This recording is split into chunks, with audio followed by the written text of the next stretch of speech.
Hi, everyone. My name is Dr. Valerie McBride, the host and creator of the Holy Hurt podcast. If you're listening to this, you likely saw the name of the podcast and noticed that it included the words spiritual trauma. I want you to know a few things before we head any further. First, the series was created for those with lived experience of spiritual trauma. What has been used to hurt you in the past can come with significant and sometimes surprising physiological reactions when you encounter the same words, behaviors, or processes in the present. So I made the decision not to use prayer, references to scripture, or lots of Christian language. I don't know what specifically was used to harm you and how the legacy of that still lives in you. So I cannot guarantee that listening to this will feel easy or gentle. But I did want you to know off the top that there will not be any altar calls or surprising prayers that pop up, and that I trust you to know when you've had enough or need to take a break. If you are not sure about that, your body will tell you. Second, if you are actively part of a faith community or find yourself within the Christian tradition and are listening to this to better understand what spiritual trauma is and how it impacts those around you, I am so glad that you are here. You might notice that although this podcast is about spiritual trauma, spiritual practices and ways of making sense of pain and trauma are decidedly absent. And I hope, based on the previous comment, that makes sense. Those of us working on the podcast hope that you can integrate what you're learning with your faith and theology. You can look for some additional resources to help you do this from Sanctuary Mental Health Ministries, the show sponsor. Although this material may be uncomfortable or new to you, I invite you to stay with us through the discomfort. Take breaks as you need, and hold the posture of openness and curiosity. I really believe that your ability to learn about spiritual trauma will help you create healthier communities and love your neighbor with more compassion and wisdom. And third, this episode makes reference to sexual abuse. Although the details are not graphic, I wanted you to have a heads up. Thank you so much for joining us. It is so important that you're here. Okay, now for our first episode.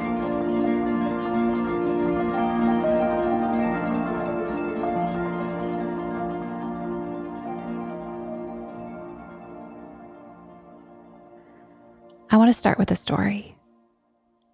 Shortly after my parents were married, they moved to the West Coast, both leaving behind big families who farmed in the prairies. They started life over out west. A central feature of their lives was a vibrant and warm church community of a central Vancouver thoroughfare. There were choirs with vintage choir robes, and youth groups, barbecues in the park, low-budget musicals at Christmas, and a community that continued to grow as the families that belonged to it did too. A new building was built by a local developer with the pulpit at the very center of the building, a signal to the church of what mattered most to them, the Word of God. When I reflect back on my growing up years, this church is a central feature in my narrative. I never knew a time without it. Because my parents had left their families, this community was in a sense the most tangible expression of extended family that we had. At birthdays and Christmases, it was their cards and gifts that filled our home. Their poppy-seed cake for dessert midweek that anchored us in place until we saw each other again next week. One auntie's hand smacking my hand away as I found the stash of cookies in the church kitchen, while another auntie sneaking the very same kitchen cookies to me through the billowing skirt pockets when no one was looking. This really felt like my family. Then, half of them were gone. It seemed almost overnight, but I can't remember if that's how it actually happened or just what it felt like. In many more adult-to-adult conversations I've had with my dad since then, I learned just how much they protected me from at the time. My not knowing was a feature of being allowed to be a child, but my confusion, a reflection of the chaos around me, and the loss of a rich relational world that seemingly collapsed overnight. Some people I would never see again. If you were watching a movie of my memories of this place and these people, this is where the film would take on a distinctly dull tone, the colors less jewel-like, everything looking like it was covered by a thin layer of dust, laughter sparse and muffled, voices indistinct, and the whispering constant and just out of reach. Nearly half the people in our congregation left at once. And with the cavernous sanctuary dotted with the fragments of community, fabric samples were picked for the drapes that would cordon off the unused pews where a bustling church family once sat. Many more of the adult-to-adult conversations with my parents that I alluded to happened, and I learned more about what had occurred when I was too young to know the details of the story, but old enough to feel the chaos in my body. The pastor had been grooming and sexually abusing women who had gone to him for pastoral counseling. He was found out. Behind closed doors, he admitted what had happened. And then when it came time to tell the congregation why he was no longer the pastor, had been reported, and was fired from the church, he changed his story and denied it all. To the women who survived the abuse and had to witness this, it was undoubtedly horrific. Their experiences of abuse debated by a community they belonged to in front of them, without those enraged by the accusations ever really knowing that it was their sister, mother, or daughter sitting beside them in the pew that had survived the trauma they were unwilling to admit had ever happened. The horrors of sexual abuse by clergy are profoundly complex, taking years to navigate through, leaving multiple layers of wounding. This is always the case when abuse happens at the hands of the people we have learned to trust, who are supposed to protect us, who also represent a God they believe to be all-present, all-knowing, and all-powerful.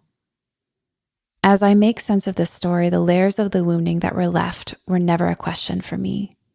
I see survivors of sexual abuse and sexual abuse that occurred within the church in my practice regularly, and it makes me think of these women, the names of whom I will never know, but I grieve with and for.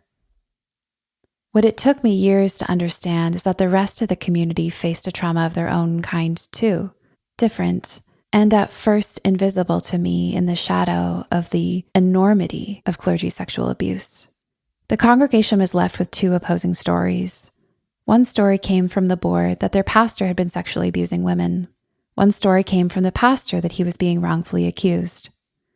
No matter what they believed, they lost some part of their social network, their identity, and someone they trusted to tell the truth about them, to tell the truth about God, and to care for their community had lied.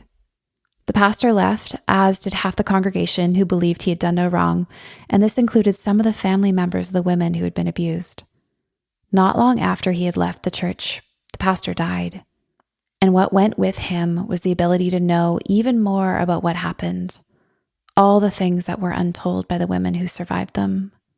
What did not die with him, though, was the legacy of churches, people with power in trusting communities, covering up sexualized violence, ignoring the trauma being caused to their own communal body by the unwillingness to name what really happened out loud and heal the systemic wounds to prevent this from happening again. He was not the first. The story is painfully unoriginal, although perhaps it is an obvious example of what is otherwise insidious, more commonly occurring but harder to name and point out as wrong because it doesn't have the law behind it. But we are getting better at naming what was previously unnameable or unspeakable.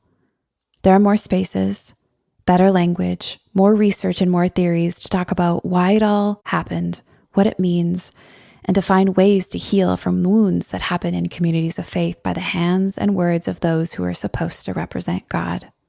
Our wounds, whatever they are, made more powerful by the silence around them. Voicelessness, at times the fear of disruption, or the internalized silencing of our voices being trapped by those with the most power, telling us not to trust what our pain told us. The naming of what has hurt us, how we have been hurt and how we have hurt others, and how it still lingers with us, is the very undoing of the cloak of invisibility that keeps the pain stuck. And this, the naming, the unveiling, the unsettling truth, as Mark Charles calls it, as painful as it is, this is central to how we heal our spiritual trauma.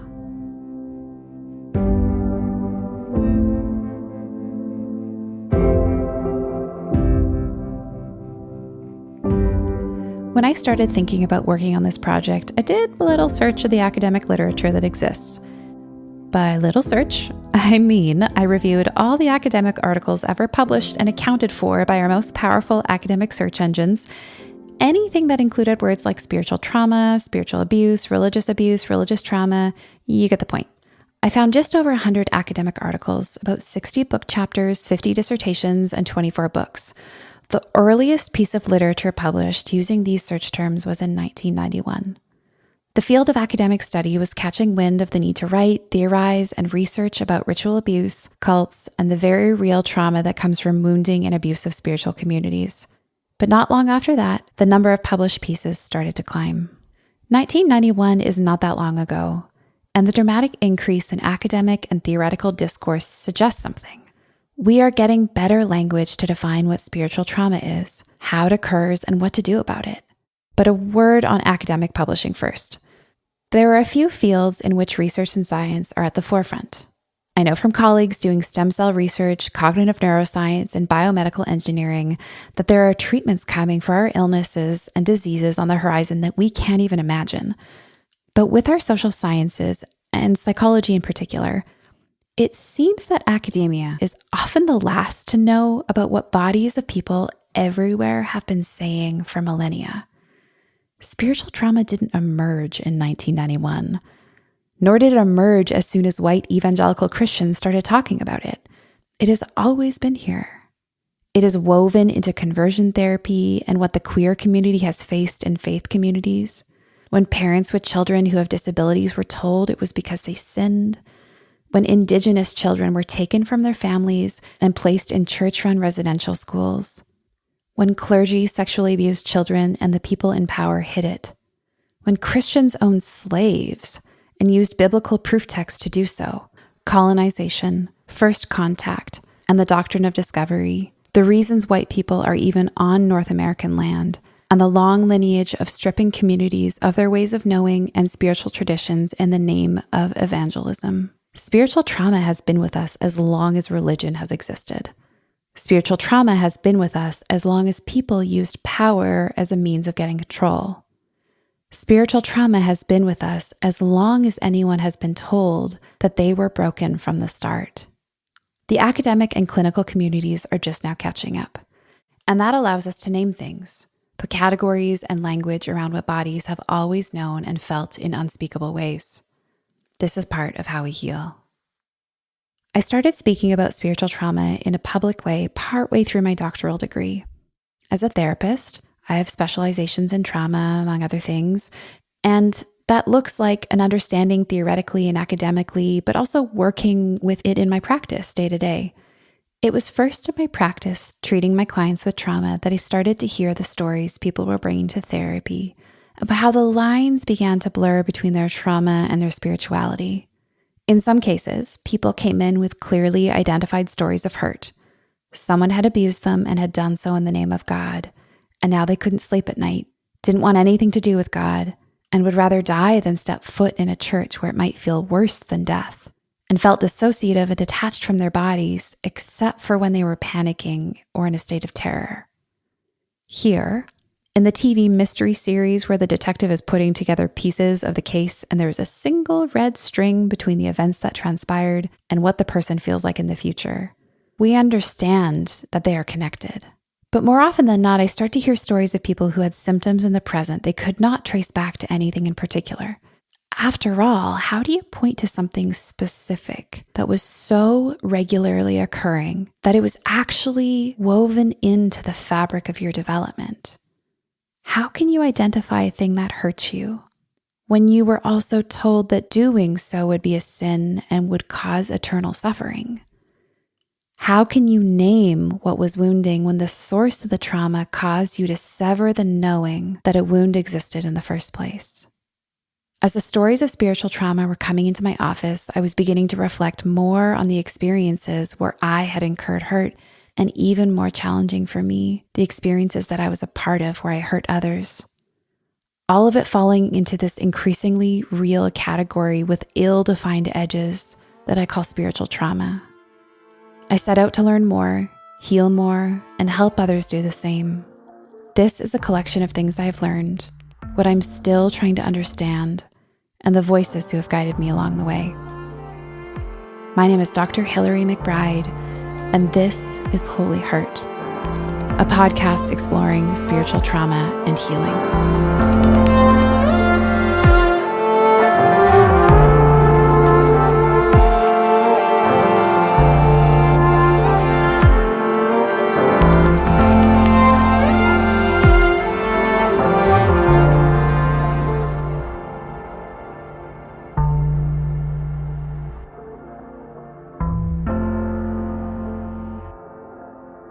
know that some of you listening are within the church, walking alongside others who have spiritual trauma or trying to navigate your own. Some of you listening have found that the only way to retain a sense of spirituality or relationship with the divine is to leave the communities and buildings that remind you of how you got hurt. And for some of you, the very thing that has saved your life is getting as far away from anything that gives you a whiff of the religious or spiritual. I have each of you in mind as I was thinking of all this, trying to pull together a collection of ideas and conversations where each of you could be understood, heard, considered, valued, and treasured, regardless of what you believe, have experienced, or how you identify yourself. To trust me to do that, you might want to know how I understand myself. I want you to know how to frame the kinds of things that I say.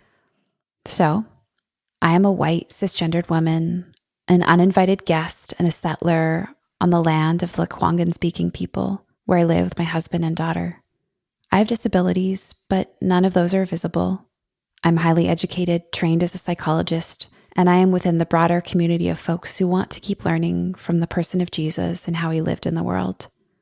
I find that the word Christian means very different things to different people, and I am increasingly aware that for some, even the word Christian is connected to trauma. So I use the word sparingly and with intention, wanting to privilege the reality of people who've been harmed by this legacy over an in-group bias or a sense of rightness. I believe that for those who identify as Christian, there is a great responsibility to own the harm done to others in the name of the God they serve, to be devoted to learning from and treasuring the people who have been called other by those who have the most wealth, power, and control. It is my hope that in learning more, we can create conversations wide, gracious, and patient, informed enough to build communities of faith that hurt others less, that can acknowledge and recognize the hurt that has been caused without ignoring or avoiding it, and that are places of gentleness and healing for the people who belong to them or who rub shoulders with them in this world.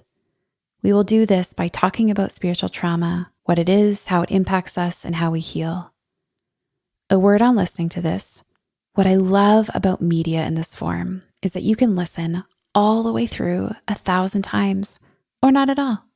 Or start and stop and restart again, or decide it's not for you and never touch it. In situations where there has been abuse and trauma, there have often been an imbalance of power and control. I want to remind you that you don't actually have to listen to this, and that you have choice about when and how you do listen if you decide to. Engaging content like this with choice can be an act of healing, recovering a part of yourself that was previously disavowed. What came to mind for me was this image of trudging through mud. That's what spiritual trauma means for me. It's one of those things that it's very hard to explain because it doesn't feel tangible like a lot of emotional hurt or abuse. It doesn't feel like you can necessarily grab a hold to it, but it feels just as real. Well, I know that it's pervasive. That's the first thing that comes to my mind. This feels like holy ground. There's always a sense of fear and trembling for me in talking about it. And I don't know why that is. I think it's because of the space that I've honored with clients, spaces in my own life. This is spiritual trauma cuts to the core of who we are. And it's deep. It's not something to take lightly. I'm going to go with what my body's doing. When I hear the word spiritual trauma, my heart instantly goes a little bit faster, and I crossed my arms, which is like a bracing posture. I think my body says this is something that is painful and damaging and has a physical response to it. Well, I think there's a lot. The church has been complicit and initiated a lot of oppression and violence, and that has caused trauma in a lot of people. This is going back 1,400 years at least. You can sell fear in a church. You can also sell the solution to that fear.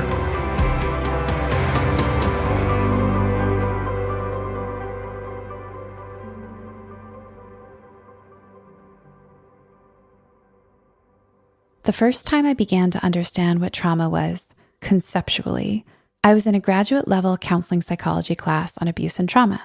The professor, psychologist Dr. Rick Bradshaw, named it as the experiences that confuse us and overwhelm us and leave us feeling powerless in the face of a negative event. If you listen carefully to that definition, you will hear first that the experience of trauma is about what happens inside of you. It is defined by your inner experience in response to what happens to you or around you. That's why two people can face the same thing. And for one person, it's a stressful event, maybe even a neutral event. And for another person, it's trauma. Our systems get overwhelmed and mechanisms outside of our control get activated. Sometimes this means being frozen in terror, outside of our capacity to manage or cope, or the unconscious mechanism of dissociation and shutting down takes place. Our bodies instinctively know how to shut down, shut off, or disappear, and they only do so when there is no other resources to help us endure what would otherwise be totally unbearable. When it might mean annihilation if we move a muscle, we have the ability, completely unconsciously, to disconnect so powerfully from the present moment experience that we collapse, lose consciousness, or store no memory of what is happening. We all go through stressors day to day. Someone cuts us off in traffic, we're running late for a meeting, we see a former love interest in the grocery store, and the exact day we decide that dry shampoo and cinnamon bun-stained sweats are the right choice for the trip out, and we hide behind the chip display for 20 minutes. I mean, this is strictly hypothetical, of course. I would argue that most of us who live in cities, who are in school, commute by car to work, have children, are renting a house, have a mortgage, have some degree of baseline stress. It can wear on our body over time, but it's actually supposed to be there to help us navigate these events and environments. In a perfect world, our stress is good. In a perfect world, we experience a stressor, feel the activation in our bodies. The activation mobilizes us to create change, ask for help, perform at a high level, or signal to others that we need some support. We use it up and the stress goes away, our bodies recover, and we can rest again. And then if something else happens, the cycle repeats itself. Then there is the next level kind of stress. The kind of stress that feels more like an overwhelming terror, like something inside of us is being gripped by the tight hand of fear and there is no letting go. It is the stress that comes from believing and wondering if what is happening or about to happen might obliterate us. The violation of our safety strips us of our agency, our ability to stop something or protect ourselves or others. These experiences of stress change us. Categorically, they sit outside of our ability to tolerate, to cope, or manage. Any number of things can cause us to feel this way, too many to name really. And when this happens, whenever it happens, but especially when it happens to us young, because of the things that happen in relationship or with people who are supposed to care for us, how we experience ourselves in the world is fundamentally altered. Once moving at the normal pace of life, pieces of our internal systems break off and get drawn into a pace of time all their own, stuck lingering in what happened in the past and preoccupied with preventing it from happening in the future. When I think of this analogy, an X-ray of a broken bone I saw once comes to mind. All the pieces of the bone still there, but now in pieces, more or less, depending on the blow and how severe and so on. The pieces create pain, dysfunction, and demand a new way of orienting to the world. On the outside, I guess unless it was a compound fracture, it just looks like a limb. But when we look inside, when we see what was once connected has gotten fragmented out from itself, we see that the proof of the trauma is there and it exists in the shards. In this analogy, the shards are the symptoms we commonly associate with this kind of overwhelming stress or trauma, or what we call big T trauma or shock trauma. These are the things like the feeling of constantly anticipating something threatening, wanting to avoid or get away from the things that remind you of what happened, the reminders of what we survived that come to us in unwanted or unwilled ways. This sometimes happen in nightmares or flashbacks, through sound or image, sometimes what we call emotional flashbacks, where the body feels the same sensation it felt in association with the trauma. These rememberings seem detached from what is happening around a person and often don't make sense logically, but are the body telling the story of what it felt like, desperate to have the story heard one way or another. I think of these unwanted reminders like unpaid parking tickets that we get in the mail, bright, yellow, hard to ignore, demanding our attention. They are there to say we have unfinished business, and something that happened is still alive in us. Some part of us is stuck back in what happened and doesn't yet know that it's over. We can also experience big changes in how we feel day to day. Clinically, we call this alterations in mood, but that feels like an oversimplification of what it is. The pattern of how we orient to the world and what we believe about ourselves, others, and the future changes.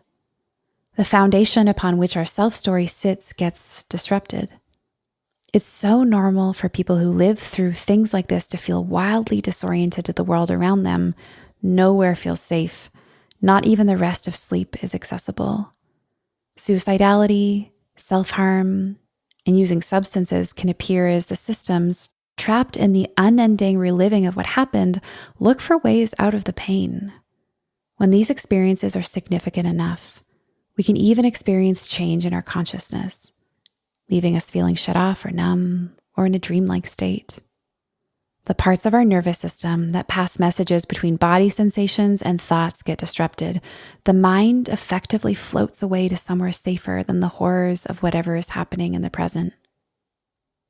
The overwhelming distress experience gets our attention. It's meant to, but these experiences are not the only kind of trauma. Sitting beside them on the continuum of traumatic experiences are the things that happen so frequently or so early on in our lives that somehow we don't even really know that they happened. There was no single blow, no limb-shattering injury, just a slow erosion or subtle contortion around ourselves into a posture we believed would keep us safe, make us good, keep us inside whatever we were told we needed to be inside of. These chronic injuries can be psychological, relational, spiritual, and often without the obviousness of the big T traumas, the little T traumas leave us confused about why we are in so much pain. Culturally speaking, we rarely think of it as trauma at all. But if we do think of trauma, we point to the obvious things, because in our limited understanding, trauma is the thing that happened. After all, there was no single thing to point to that explains why we feel so awful, so unlovable, so desperate for escape, plagued by guilt and shame and worthlessness. But even if we can't point to one specific thing, our bodies tell the stories of the injuries we've incurred. When talking about trauma, philosopher Michelle Panchuk uses the word multiply ambiguous. The word trauma means so many things to us culturally and clinically. It is used in so many ways. We use the word to mean what happened to us, but also what happened to us because of that, and also the combination of the two. There are also multiple definitions of trauma clinically.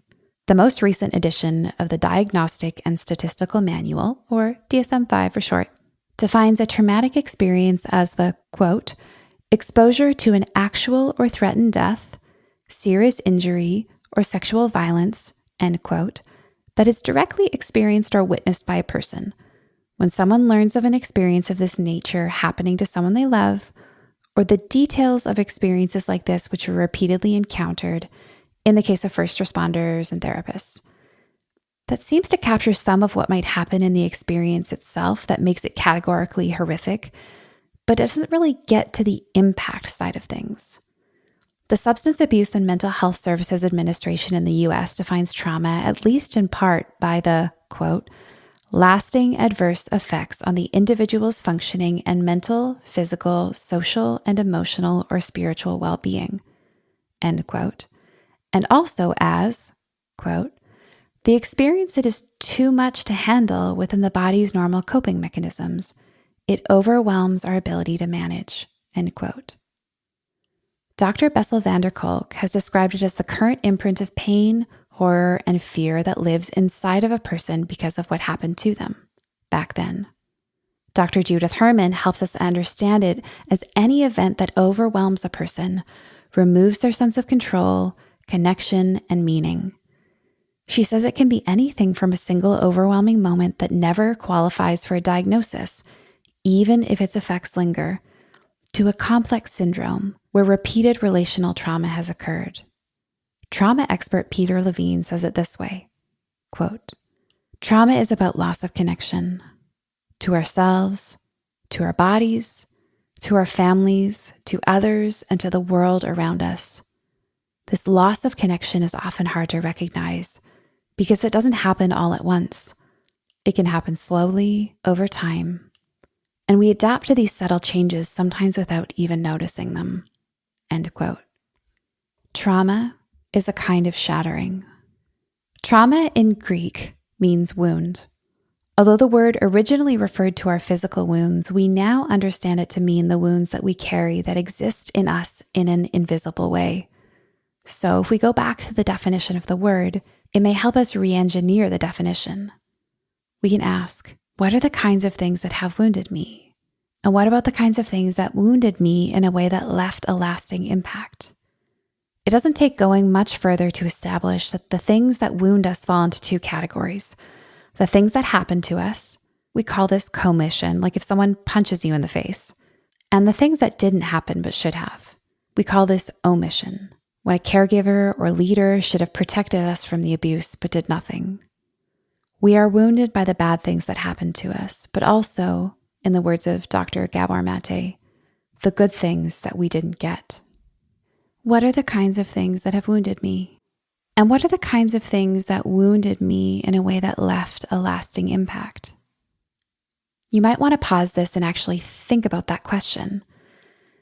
But my guess is that if you're listening to this on the treadmill or driving with your kids in the car or on the way to work or school or a party, it may be useful to come back to that another time, because this is where it starts to get a little more complicated.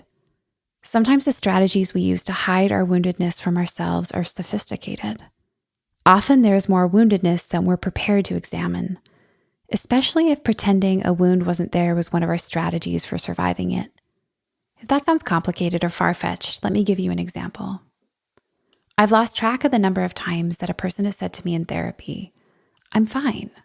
I had a perfect childhood." Long pause.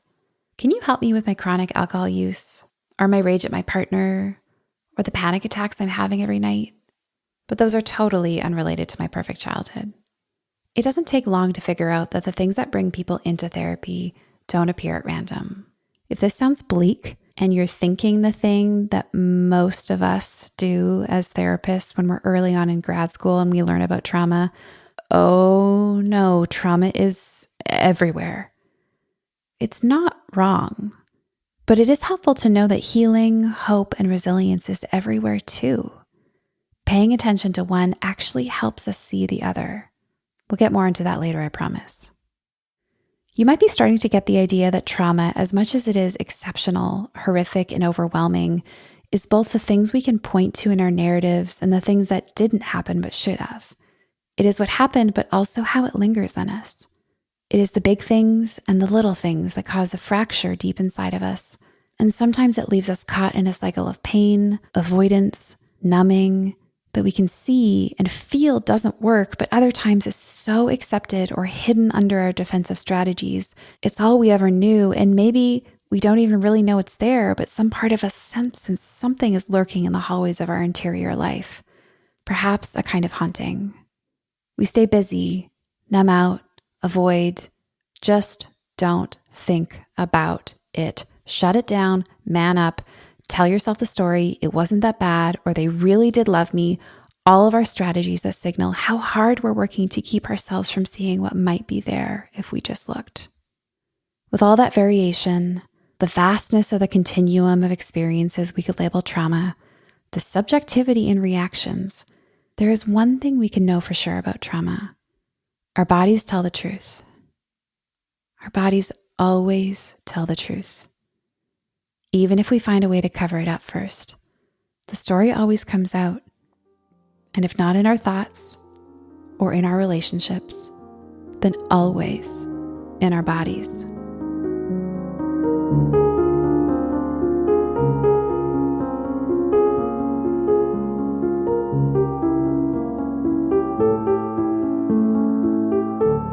Whenever I'm giving a lecture or workshop about spiritual trauma, I run into some questions right around here.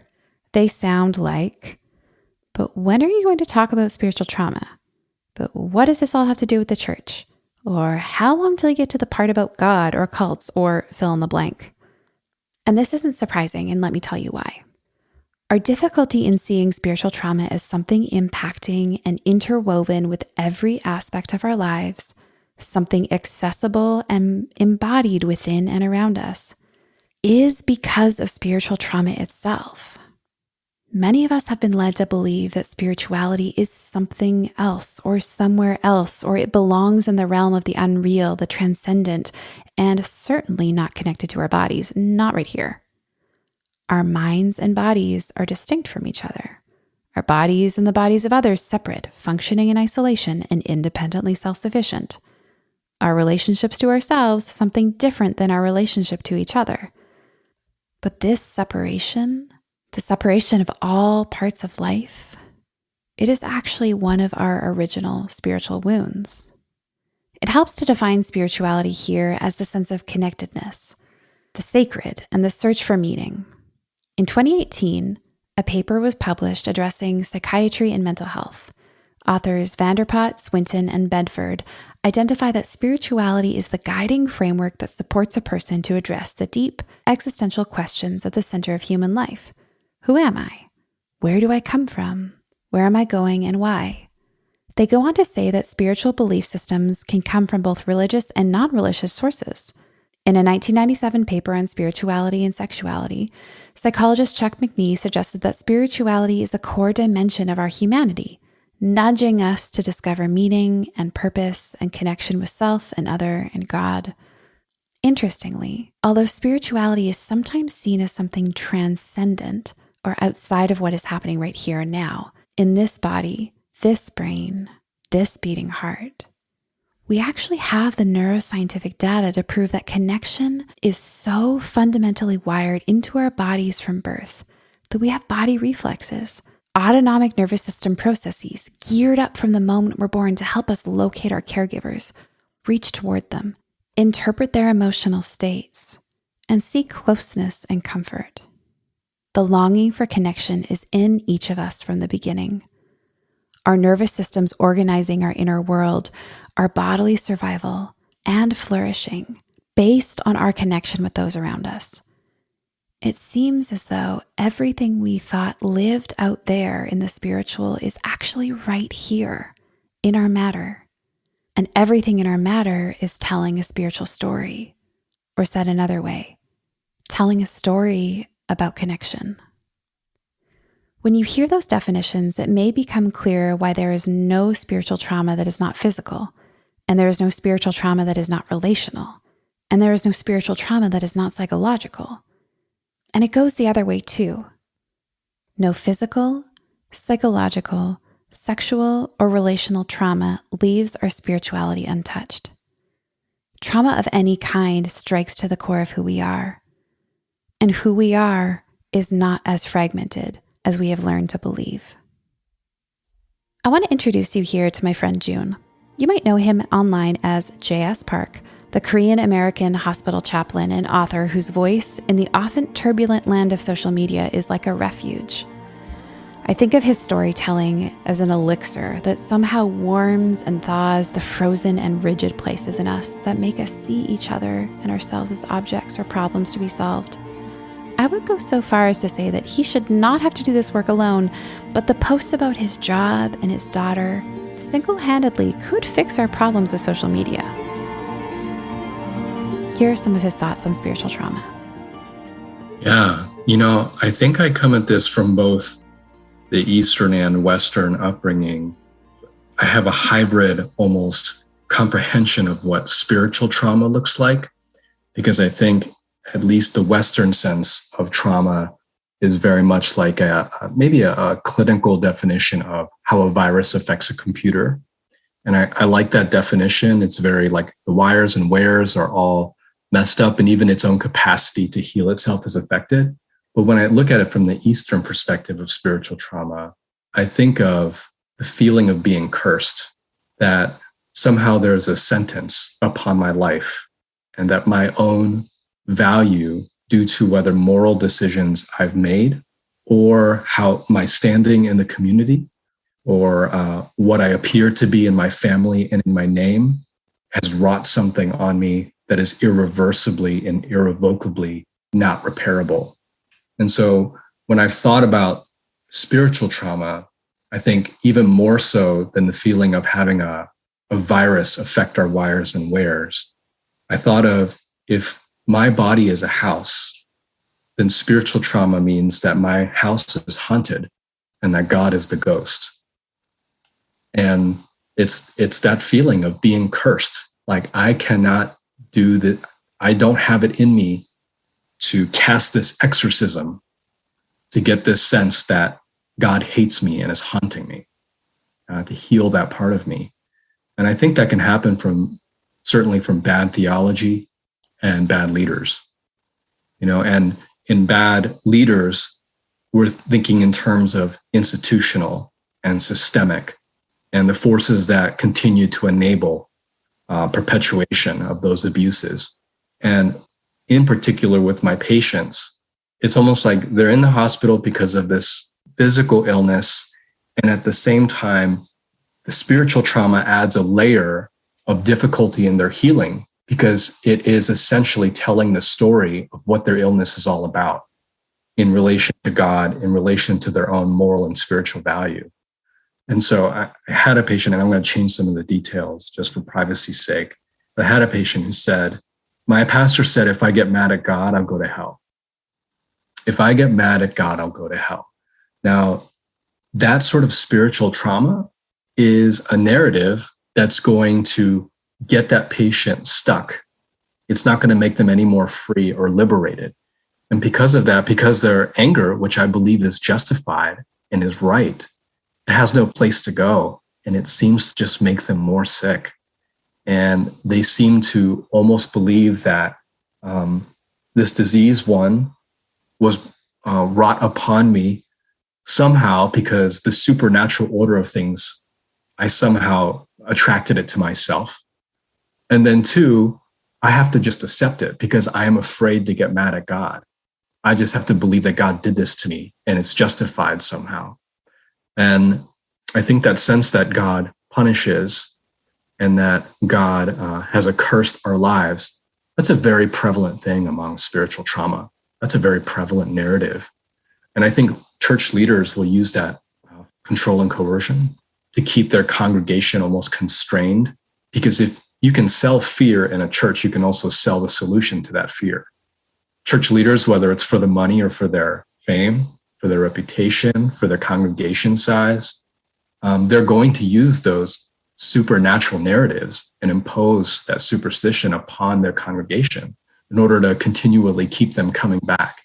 And so if I think those who are spiritually traumatized, it's like, if I can fill up my fear meter, then I am right with God, which is very sad. Or if I can fill up my guilt meter, then God and I have good standing.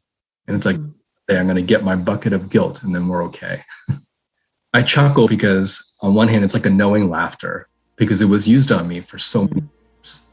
On the other hand, it's a trauma laughter because it's so sad and it's still ongoing and it's perpetuated. Most of all, I think of that feeling of being haunted. God is after me.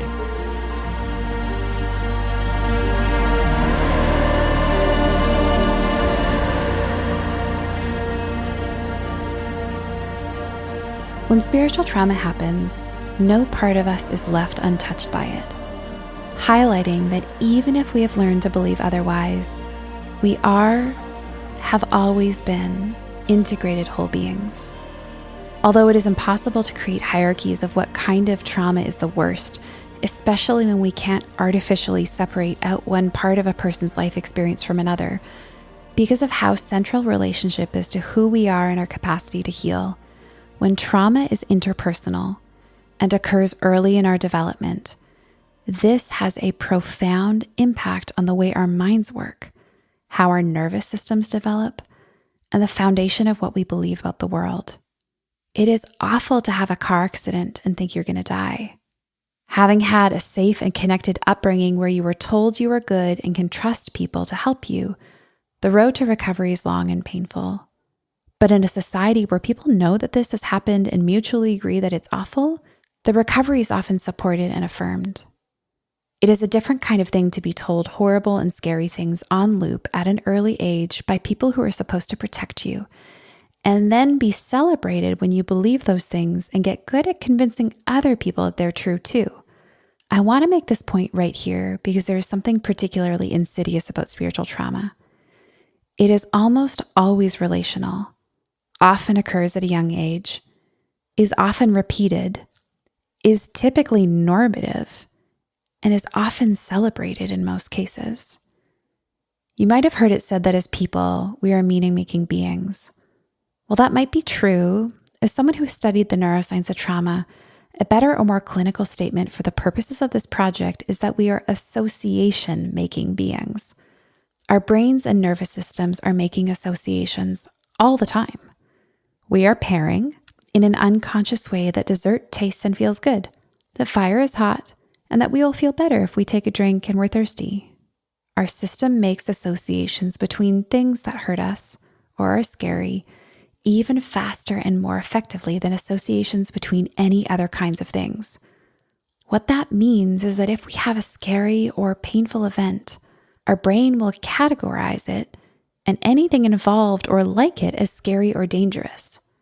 So, when a person is hurt by someone acting as a stand-in for God, or someone tells them that God wants this thing to happen, and God is understood to be everywhere, even in the afterlife, there is nowhere to go to escape from the perpetrator. It's hard to do anything but collapse. Give in or get really good at what you're told might have the slightest chance of protecting you from eternal torment. In her 2015 book, Sacred Wounds, A Path to Healing from Spiritual Trauma, Teresa Pascale defines spiritual or religious trauma as a, quote, painful experience perpetrated by family, friends, community members inside of religion, end quote. Marlene Winnell, author of Leaving the Fold, developed the term religious trauma syndrome in 2011. She suggests that religious trauma is the physical, spiritual, psychological, and emotional damage that comes from being indoctrinated into an authoritarian religious community and then leaving it. And while there is a significant and specific kind of trauma for those who leave their faith community, especially after indoctrination, and the definition is useful for that particular experience, people can experience religious trauma who stay within their religions, or can occur at the hands of a spiritual authority in a community that does not identify as religious. Still, there are times when a person could experience trauma that occurs outside of a religion, but in a way that isn't necessarily obvious to an outsider. The trauma is connected to religion in some way for the survivor, linking the event and religion in their memory systems. Although there isn't the word trauma in the title, another definition for a spiritually traumatic event is an adverse religious experience, ARE. These experiences are overwhelming, disruptive, and include any religious belief, practice, or symptom that undermines a person's sense of safety, autonomy, or agency, and negatively impacts their physical, social, emotional, relational, or psychological well-being. These experiences include abuse or neglect at the individual level, and the practices that happen in communities. A little more on that later. What you might notice in the definition of the AREs is that it feels much closer to the definition of trauma above, highlighting the many ways a wound can happen and can show itself in different facets of our lives. Although some of these adverse experiences happen in isolation, a singular incident with a leader, a painful experience when visiting a neighboring community, but like the cases of other forms of complex trauma, because our religion often keeps us connected to systems, communities, and relationships as a primary value, but also at times a mechanism of control, it is more common that these adverse religious experiences happen repeatedly at multiple levels and in a variety of ways. I found that the categories defined by Michelle Panchuk to also be clear and specific, as she describes it in the following way. 1. The trauma is caused by something that the person closely associates with religion or spirituality, is inflicted by someone who is thought to be a stand-in for the divine, is said to be justified by the spiritual practice or religious belief, or occurs because of religious or spiritual practice, For example, a pastor who uses scripture to justify a public humiliation, a rabbi who is sexually abusive, a venerated leader in a yoga community who touches students inappropriately under the guise of education, or a parent who physically abuses a child and says they are disciplining in a biblical way. 2, the survivor believes that spirituality or religion was somehow the cause for what happened. And 3, the post-traumatic psychobiological responses are connected to God, religion, or spirituality in some way. Here's what I like about this definition. As she describes it, the trauma can be a wound of many kinds. There is no specifier about severity, and it allows for there to be traumas of omission and commission. The person doesn't necessarily have to articulate it was a trauma. They don't have to be leaving their religion or spiritual practices for it to be valid, and the responses can be expressed in any domain of the human experience. But here's the problem with any of these definitions. Whenever we try to define something, we have to exclude other things. Trauma, especially of the spiritual kind, is complex, at times nebulous. And while there are obvious things at the center of it that we can draw a circle around and point to, there are things that sit on the edge of that circle and defy our ability to create neat and tidy categories for our pain in the way that many of our religious systems taught us to. And based on what I described above, I don't think there is a trauma of any kind that doesn't also impact our spirituality. Trauma, by its definition, changes our spirituality, shattering our assumptive worldview we had before we were hurt, or seemingly reinforcing the experience of unsafety, fear, or mistrust that characterizes being profoundly overwhelmed and existentially wounded. Simply put, if I walk through life believing each chair I sit on will hold me up securely, then I sit on a chair and it crumbles under me. My assumption about chairs will change in the future.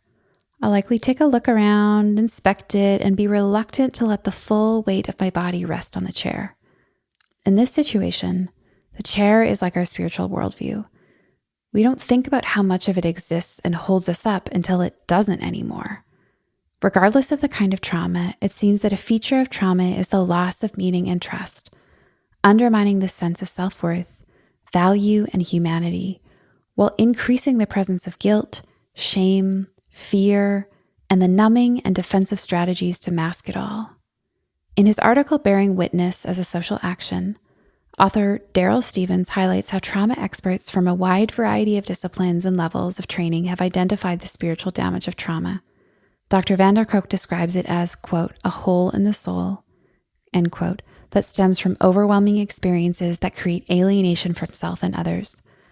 Resmaa Menakem describes intergenerational trauma as a soul wound, and Dr. Judith Herman identifies that the foundation of faith is basic trust, which is first learned in primary relationships, and that trauma fractures the sense of trust.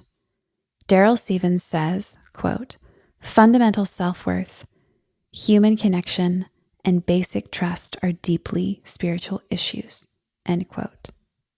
In a paper titled, I Will Never Know the Person Who I Could Have Become, research by Easton and colleagues published in 2016 showed that survivors of clergy sexual abuse found the negative impact touched every part of their lives.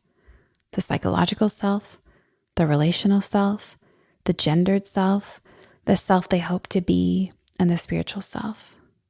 But even when the trauma happens outside of a faith or religious context, the research data shows that our spiritual self is impacted profoundly. In 2017, an article was published by McCormick, Carroll, Sims, and Currier about how adverse childhood experiences, or ACEs, impact religious or spiritual struggles and mental health symptoms later in life. They found that adults who survived ACEs, regardless of if they are experienced in relationship to faith or religion or not, grappled with faith and spirituality as adults, and the extent to which they struggled with religion and spirituality mediated the link between trauma, exposure, and PTSD. That was a finding from Worthman, Park, and Edmondson in 2011. It is important to note in this situation that religious and spiritual struggles occur when some dimension of a person's religious or spiritual belief or practices or experiences become a source of negative thoughts or emotions, and thus leads to conflict or distress.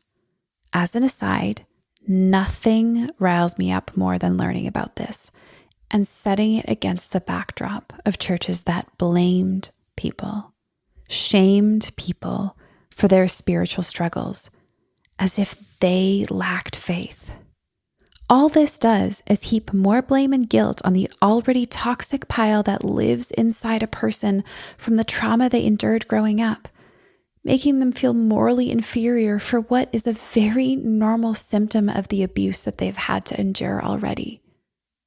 So, we do our best to catch these wounds by identifying what our bodies say to us in the aftermath, which makes it murkier to categorize what caused these wounds. We're separating it out from the other experiences or facets of life. Again, if each part of us is connected, our past, our present, our future, our minds, our body, our spirituality, our relationships, there will certainly be places of pain that bleed across the artificial lines that we draw. While it's helpful for a time to identify where the wound began, it is oversimplistic to think that the wound stays in the place where it started. All that does is turn us away from the pieces of shrapnel hiding out in the other parts of our experience of being human. Early on, when I was starting to think about spiritual trauma and how to understand it, I was laying on the rug in my living room, and the morning rain somehow met the light coming in the kitchen window and cast a prism of colors across the wall. I saw how the light came in through the window in one direction, but seemed to bend and bounce across the room, splitting into all the colors of the rainbow.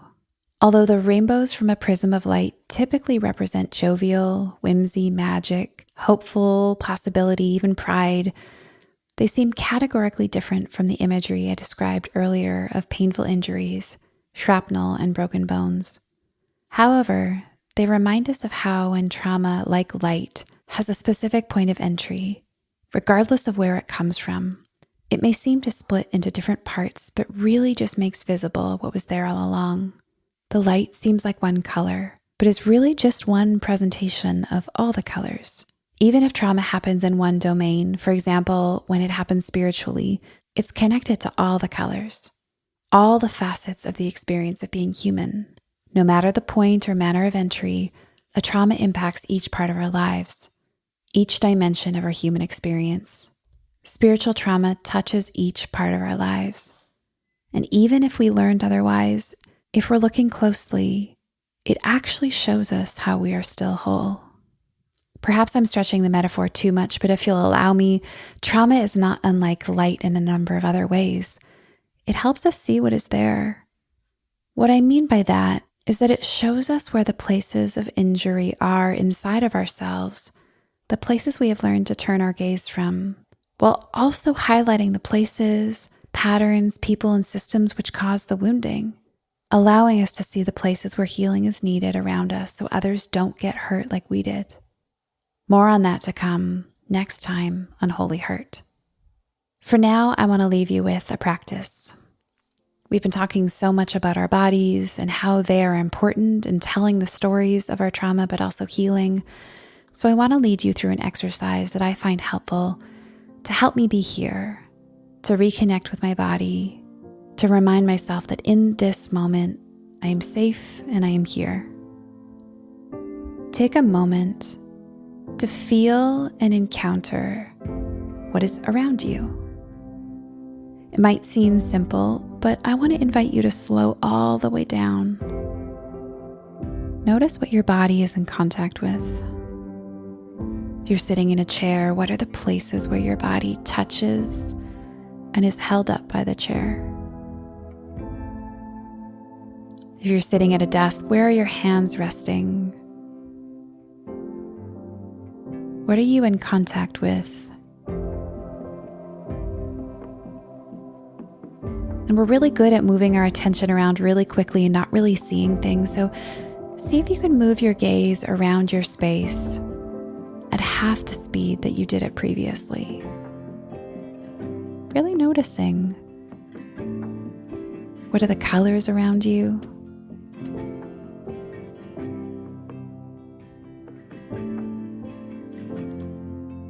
What are the shapes?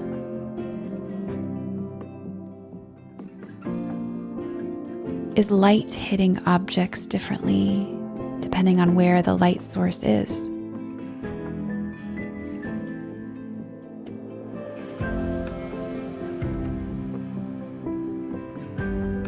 And also, what about on the inside? Can you notice your interior world the same way you notice the environment around you? What do you feel drawn to? What is it like in there right now?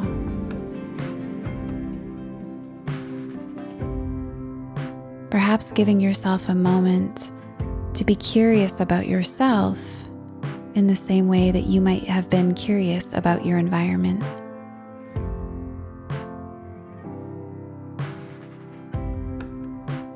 Instead of judging or trying to change, seeing if you can just allow your sensations the same way that you allow the desk to be there, or the chair to be that way, or your feet to be resting on the floor how they are.